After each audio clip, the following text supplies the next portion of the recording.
Salam sejahtera dan salam Malaysia Madani.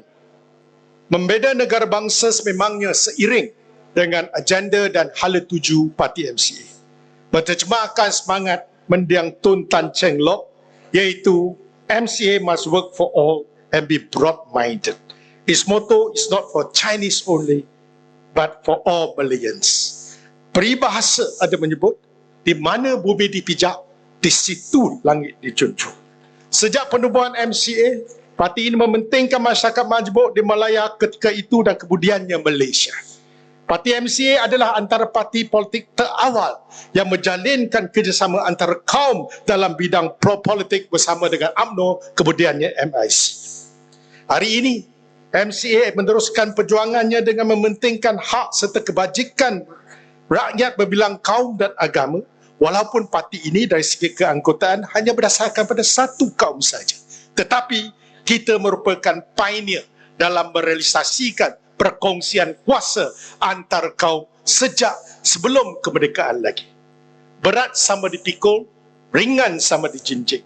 Cabaran membina negara bangsa ini bukanlah tugas mudah, apatah lagi Malaysia yang memiliki kemajmukan kaum, agama dan juga budaya. MCA sentiasa memainkan peranan sebagai ejen muhibah atau ejen perpaduan yang memurnikan serta mengharmonikan masyarakat majmuk di negara ini demi kestabilan. Paling penting, kita mahu merapatkan silaturahim dan hubungan akrab antara semua kaum di Malaysia. Kita menjernihkan air yang keruh, bukannya mengeruhkan air yang jernih. Ini penting kerana tanpa kestabilan, negara akan menjadi huru-hara, masyarakat berpecah dan sudah tentu ekonomi tidak dapat berkembang sehingga memberi kesan buruk kepada rakyat jelata. Kestabilan politik sangat penting untuk dibina dan dipertahankan manakala kepentingan rakyat wajar diutamakan. Lebih-lebih lagi cabaran di peringkat global yang tidak menentu pada waktu ini. Justru, kepelbagaian di negara kita merupakan satu keunikan atau menjadi satu khazanah negara yang perlu dipelihara, dipertahan dan terus diperkukuh. Kepelbagaian ini juga perlu diraih, bukannya dicemari dengan politik ekstremisme atau melampau, tetapi yang kita kendaki adalah kesederhanaan atau moderation.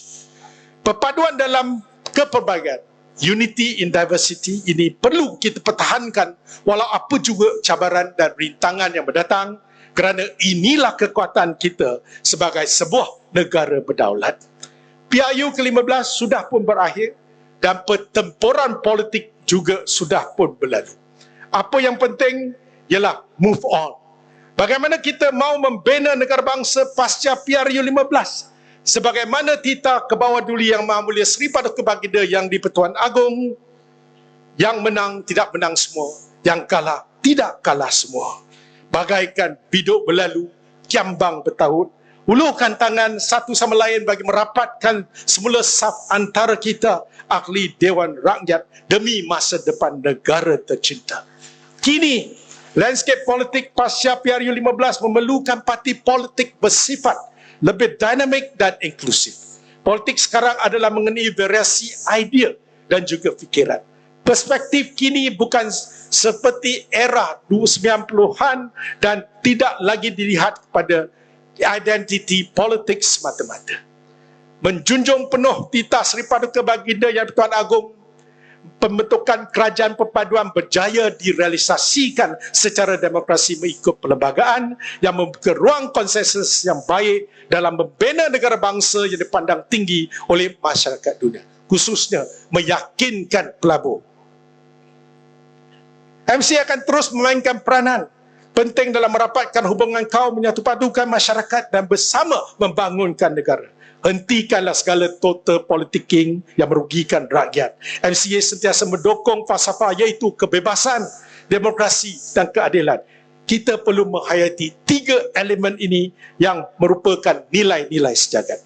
Mengorak langkah ke hadapan, kerajaan madani perlu mempunyai tata kelola dan urus tadbir yang baik dan kita perlu melakukan perubahan segera terhadap segala kekurangan atau kelemahan yang ada, sama ada melalui transformasi, reformasi atau apa juga aksi-aksi yang dapat menawan hati dan memenuhi aspirasi rakyat. Mana yang salah, kita perbetulkan. Kerajaan juga sepatutnya bersifat responsif, progresif, inklusif dan sentiasa mendengar suara rakyat. Harapan saya agar kerajaan ini sentiasa mengutamakan rakyat, mendengar denyut nadi rakyat dan merapatkan saf demi kestabilan politik, seterusnya dapat memajukan ekonomi dan memberi manfaat kepada rakyat serta negara secara keseluruhan. Saya akhiri dengan serangkap pantun. Dulu lawan, kini kawan. Dulu kawan, kini lawan. Tak kisah lawan ataupun kawan, yang penting hati rakyat patut ditawan. Ini semua takdir Tuhan. Bersatu kita teguh, bercerai kita roboh. Sekian, terima kasih.